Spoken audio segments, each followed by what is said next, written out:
La mort de ce militant identitaire à Lyon, lynché en marge d'une conférence de l'eurodéputée insoumise Rima Hassan. 6 personnes au moins lui ont porté des coups, dont 5 auraient été identifiées par la police. Selon les informations de France Télévisions, certains seraient fichés S pour avoir appartenu à la jeune garde antifasciste. Des témoignages, disait hier le ministre de l'Intérieur à ce micro, font état de la présence d'un assistant parlementaire du député insoumis Raphaël Arnaud. Pendant ce passage à tabac, est-ce que vous pouvez nous dire ce matin si oui ou non cet homme était présent sur les lieux de l'agression ? Non, moi ce que je peux vous dire, c'est qu'il a publié, je crois, dimanche un communiqué par l'intermédiaire de son avocat dans lequel il dément toute responsabilité dans ce drame. Donc c'est sa parole. Maintenant, il y a une enquête. Je pense qu'il faut être évidemment extrêmement vigilant sur les informations qui sont relayées. Je lisais par exemple ce matin dans le journal Le Monde que les mêmes témoignages ou que certaines personnes sur les réseaux sociaux ciblaient une jeune femme et que ses parents répondaient au journal Le Monde qu'elle était précisément au Brésil, par exemple. Donc je dis à tout le monde, il faut être extrêmement vigilant, il faut laisser la justice faire son travail. La mort de ce jeune homme est évidemment un drame, et si des responsables sont identifiés, ils seront condamnés, ils doivent l'être. Vous êtes à la tête d'un mouvement, la France Insoumise. Oui. Raphaël Arnaud est donc un de vos députés. Oui. Et vous n'êtes pas en capacité ce matin de nous dire si oui ou non un assistant parlementaire, qui est donc un militant de la France Insoumise, était ou non sur les lieux de l'agression de ce jeune militant. Moi, je ne suis pas enquêteur. Je ne suis pas policier. Ce n'est pas à moi de faire ce travail. Il y a une enquête qui est en cours. Et cette enquête, elle permettra peut-être d'identifier. Donc il n'y a pas une question de responsabilité les personnes qui sont politique, responsables. Manuel Bompard, au-delà de la justice, et bien évidemment la justice. Il n'y a aucune responsabilité politique de la France Insoumise dans ce drame. Et la manière avec laquelle une partie de la classe médiatique et une partie de la classe politique, depuis maintenant plusieurs jours, essaye à tout prix de faire porter une responsabilité à la France Insoumise dans ce drame est absolument irresponsable et absolument abjecte. Attendez, je vais aller au bout, madame. Dès le début, on a commencé à essayer de faire un lien entre la présence de Rima Hassan et ce drame, comme si, d'un certain point de vue, Rima Hassan avait une quelconque responsabilité. Rima Hassan, elle est arrivée sur place, à Lyon. Le drame, en tout cas, si on en croit les images, avait déjà eu lieu. Donc Rima Hassan n'a aucune responsabilité. Rima Hassan, elle était accompagnée d'un service d'ordre de la France Insoumise. Oui. Parce que quand on fait des initiatives et des événements, nous on fait en sorte que ça se passe dans des bonnes conditions. Le service d'ordre de la France Insoumise, il n'a eu aucune interaction, aucun contact avec personne. Et ça s'est extrêmement bien passé dans cette conférence, et j'appelle tout le monde à la responsabilité et à la vigilance. Parce que quand on lance des accusations infondées, graves et mensongères, ça a des conséquences. Attendez madame, oui. Non, mais je propose qu'on prenne les choses dans l'ordre. C'est une dizaine de permanences parlementaires de la France Insoumise qui ont été menacées. Hier, c'est une tête de liste de la France Insoumise aux élections municipales qui a vu son domicile personnel être tagué.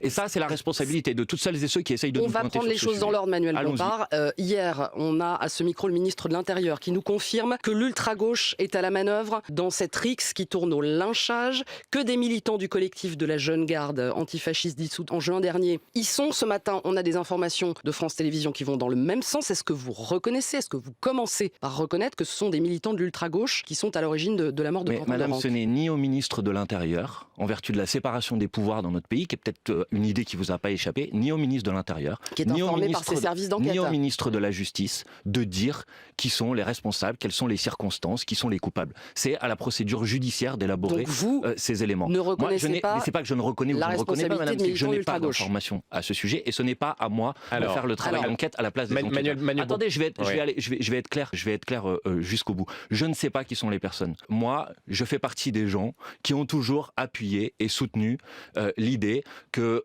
en particulier dans le contexte lyonnais, il y avait des groupes qui étaient des groupes antifascistes et qui faisaient un travail d'autodéfense populaire. Et moi, j'assume ici, sans aucune difficulté, dire que j'ai soutenu, je soutiens et je continuerai à soutenir des groupes qui font un travail d'autodéfense populaire. Par contre, ce que j'ai vu sur les images qui ont été diffusées sur TF1 n'a rien à voir avec l'autodéfense populaire, et donc je suis évidemment en absolu désaccord avec ça. Et je l'ai condamné dès la première heure d'ailleurs. C'est quoi l'autodéfense populaire, Manuel Bompard?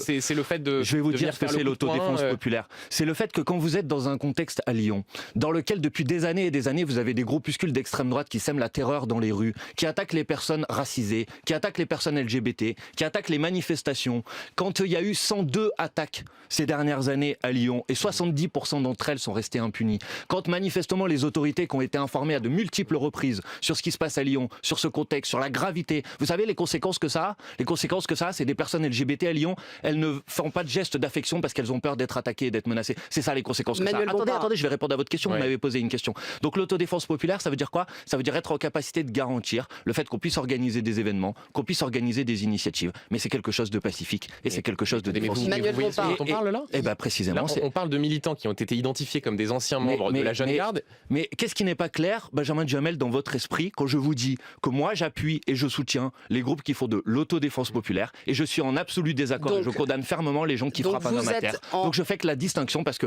vous êtes journaliste et que je pense que vous êtes appuyé sur les faits. Donc il faut dire les choses telles qu'elles sont précisément. Moi, quand des gens Manuel Bompard, garantissent la donc vous possibilité... soutenez la Jeune Garde.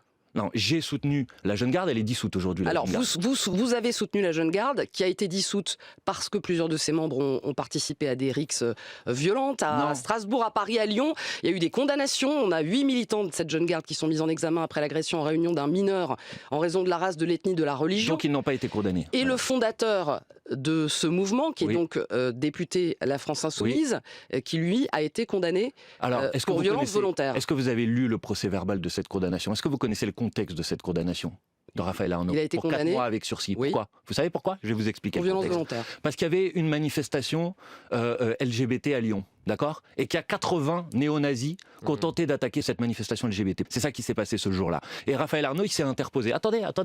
Lisez les procès avant de jeter des accusations. Il n'y a eu aucun coup qui a été porté. C'était sous une caméra de vidéosurveillance. Et on a reproché à Raphaël Arnaud, je vais vous dire ce qu'on lui a reproché. On lui a reproché d'avoir fait le travail de la police à la place de la police. Attendez. C'est ça exactement ce qu'il y a dans les comptes rendus de cette enquête. Manuel Bompard. Montrez le procès verbal de cette Manuel enquête si Bompard. vous voulez. Manuel Bompard. Donc ne Manuel Bompard, s'il vous faites plaît. pas des amalgames Non. entre le drame qui s'est déroulé jeudi et les actions qui ont été les actions de la juste- Jeune Garde. Maintenant, moi je suis très clair. S'il y a des personnes, parmi les personnes mises en cause, qui ont une responsabilité dans ce drame et qui ont été membres de la Jeune Garde, ils doivent être punis et ils doivent être condamnés. Mais ce n'est pas la doctrine qui est la doctrine qui a été celle de la Jeune Garde et ce n'est pas la doctrine de Raphaël Arnaud qui a Manuel toujours Bompard. été dans la défense et jamais dans l'attaque. Est-ce qu'on peut, quand on est coordinateur d'un parti comme vous, la France Insoumise, se revendiquer de la non-violence en toute situation Oui. et avoir investi quelqu'un qui a été condamné définitivement? Vous citez les circonstances de sa condamnation. Voilà. Il n'en reste pas moins qu'il a été condamné pour violence volontaire. Sans coup.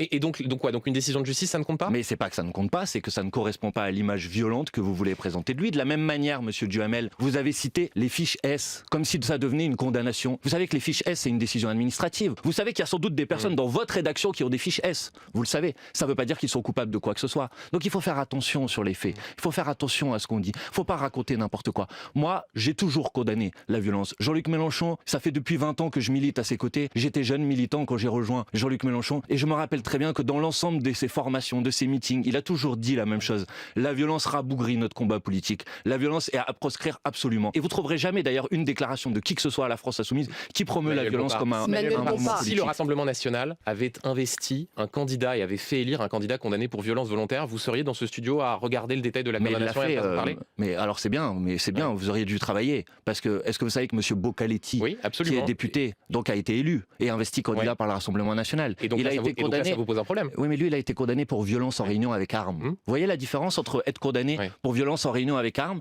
et être condamné parce qu'on reproche d'avoir fait le rôle de la police sans avoir porté un seul Et vous coup? le soulignez. Pour Il y a une qu'on différence comprenne- entre les deux. pour Vous voyez qu'on la différence comprenne entre les bien- deux? Elle est quand même très importante parce que Manuel vous êtes Bompard. journaliste et ce qui vous importe, c'est les faits. Pour qu'on comprenne bien votre positionnement, la veille du drame, votre groupe parlementaire insoumis demandait au gouvernement de renoncer à la dissolution de la Jeune Garde. sûr. Est-ce que vous êtes toujours sur cette ligne ou est-ce que vous pensez couper les liens désormais avec ce Mais non, mais collectif madame, c'est très simple. Il y a une enquête qui est en cours. Si à l'issue de cette enquête, elle attribue une responsabilité à des personnes qui ont été anciens militants de la Jeune Garde et qu'elle assume ou qu'elle implique une responsabilité à la Jeune Garde en tant qu'organisation. Évidemment que dans ce cas-là, je ne vais pas être d'accord avec le fait que cette organisation continue à exister. Mais pour l'instant, cette enquête Et n'a Raphaël pas eu lieu. Arnaud pourrait rester député Mais insoumis si Raphaël Arnaud l'aventure n'a des plus liens était aucun rapport avérée. avec la Jeune Garde. Vous en êtes informé ou pas? Raphaël Arnaud a été porte-parole et fondateur de la Jeune Garde depuis qu'il a été élu député. Il n'exerce aucune fonction, aucune responsabilité dans la Jeune Garde. Il n'a aucun rapport avec ces événements. Raphaël Arnaud, il était présent à mes côtés à l'Assemblée nationale. Vous pouvez le vérifier. Il y a des scrutins publics, il y a des vidéos jeudi à l'Assemblée nationale. Donc vous ne pouvez pas lui faire porter une responsabilité. Attendez, s'il y a des gens qui sont responsables, la responsabilité, elle est individuelle. C'est la responsabilité des gens qui ont mis des coups. S'il y a une responsabilité qui est établie, vous ne pouvez pas comme ça essayer, parce que j'ai bien compris depuis le début qu'on veut faire porter une responsabilité à la France Insoumise.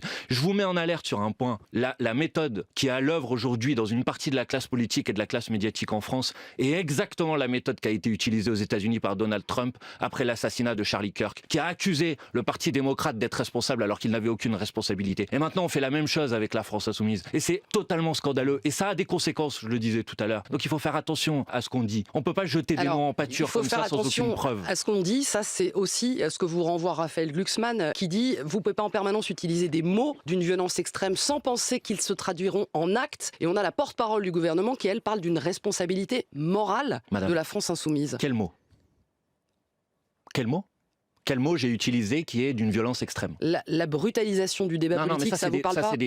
Madame, quel mot, quelle expression, quelle phrase de moi, de Jean-Luc Mélenchon ? Laquelle ? Parce que quand on jette des accusations aussi graves, il faut dire lesquelles. J'entendais M. Duhamel interroger M. Aulas tout à l'heure. Il lui a posé quasiment la même question que moi. M. Aulas a été incapable de dire quel mot, quelle phrase. Donc vous ne pouvez pas jeter des accusations comme ça. Et je vais même vous dire, c'est plus grave. Parce que pour le gouvernement, il y a une tentative de faire porter, en quelque sorte, une responsabilité morale. Mais c'est infect. Qu'est-ce que ça veut dire ? Ça veut dire que moi, j'ai du sang sur les mains ? C'est ça que ça veut dire ? Non, je n'ai aucune responsabilité. La France Insoumise n'a aucune responsabilité. Les militants de la France Insoumise n'ont aucune responsabilité. Attendez, et je veux dire les choses telles qu'elles sont. Depuis des années et des années, dans l'ensemble de nos événements, de nos meetings, de nos réunions publiques, il y a des groupes d'extrême droite qui viennent faire le coup de poing, essayer de nous intimider. Toujours, notre service d'ordre a fait preuve d'un courage, d'une patience et d'une non-violence exemplaire. Il n'y a jamais eu aucun incident. Mais on ne peut pas nous demander à nous de sécuriser ce qui se passe à 1 kilomètre autour de nos conférences. C'est pas notre travail. C'est le travail de la police. Alors le gouvernement, plutôt que de pointer notre responsabilité, peut-être pourrait-il dire pourquoi, alors qu'il avait été alerté qu'il allait y avoir des rassemblements devant cette conférence, pourquoi il n'a rien fait ? Alors, sur ce point, il s'avère qu'on a posé la question et que la réponse était que les faits ne se sont pas déroulés devant Sciences Po Lyon, mais à quelques centaines de mètres, et que donc le sujet n'était pas tant une question de sécurisation d'une conférence. Monsieur Duhamel, tout le monde sait, y compris le procureur l'a dit, que le fait générateur, c'est d'abord une première altercation qui a eu lieu entre un collectif d'extrême droite qui s'appelle Némésis et des étudiants qui se trouvaient là. J'ai vu les images, comme vous, de cette altercation. Pourquoi il n'y a pas de cordon policier au milieu ? Pourquoi ? Je souhaiterais quand même qu'il soit dit ici que depuis 2022 dans ce pays, l'extrême droite a tué des groupes liés à l'extrême droite, des militants identitaires, comme on dit, d'extrême droite, a tué 12 personnes. 12 personnes. Et pardon de vous le dire, jamais vous n'avez fait d'émission spéciale pour parler de leur nom. Jamais vous n'avez affiché leur visage. Jamais vous avez raconté votre parcours. De qui vous parlez, Emmanuel ? Des médias de manière générale. Et tout le monde le sait. Quand le rugby... pardon, non, vous ne pouvez pas lâcher des choses comme ça. Vous ne pouvez pas laisser entendre dire... vous allez me démontrer l'inverse. Vous ne pouvez pas laisser entendre dire comme ça du deux poids deux mesures. Et vous savez très bien, Emmanuel, que vous avez fait une émission spéciale sur le rugbyman Federico Aramburu qui a été assassiné. Bien sûr qu'on en a parlé. Évidemment qu'on en a parlé. Et qu'il a été assassiné par des gens qui ont été membres du GUD. Le GUD qui a touché des millions d'euros de financement du Rassemblement National. Et jamais vous avez posé la question à Marine Le Pen, à Jordan Bardella et au Rassemblement National. Mais vous plaisantez, Emmanuel Bompard, vous plaisantez, vous êtes en train de dire qu'on n'a jamais posé la question aux membres du Rassemblement National sur leur connexion avec le GUD. C'est une plaisanterie. Non, pas sur leur connexion avec le GUD, sur la situation et la mort de ce rugbyman argentin, monsieur Aramburu. Ça, vous en avez jamais parlé. Les 12 personnes dont je suis en train de parler, je suis désolé de vous le dire, ça me fait pas plaisir de vous le dire. Et ça n'enlève rien au caractère dramatique de la mort de ce jeune homme. Mais ça, c'est une réalité. Il se trouve qu'on est dans une situation là où on est en marge d'une conférence d'une eurodéputée de la France Insoumise et que un collaborateur parlementaire d'un député de la France Insoumise est potentiellement mis en cause. Je ne suis pas en train de vous dire qu'il ne faut pas en parler. C'est évidemment légitime d'en parler. Alors, je vous dis juste que quand vous parlez d'un drame comme celui-ci, vous devez aussi parler des autres drames. Merci Manuel Bompard. On n'a pas eu le temps de parler des municipales. C'est dommage. Vous m'inviterez la prochaine fois, mais c'est vrai que ce serait bien, plutôt que de faire le procès permanent de la France Insoumise sur n'importe quel sujet, qu'on puisse parler un petit peu de nos propositions politiques. Ça serait bien pour le débat politique.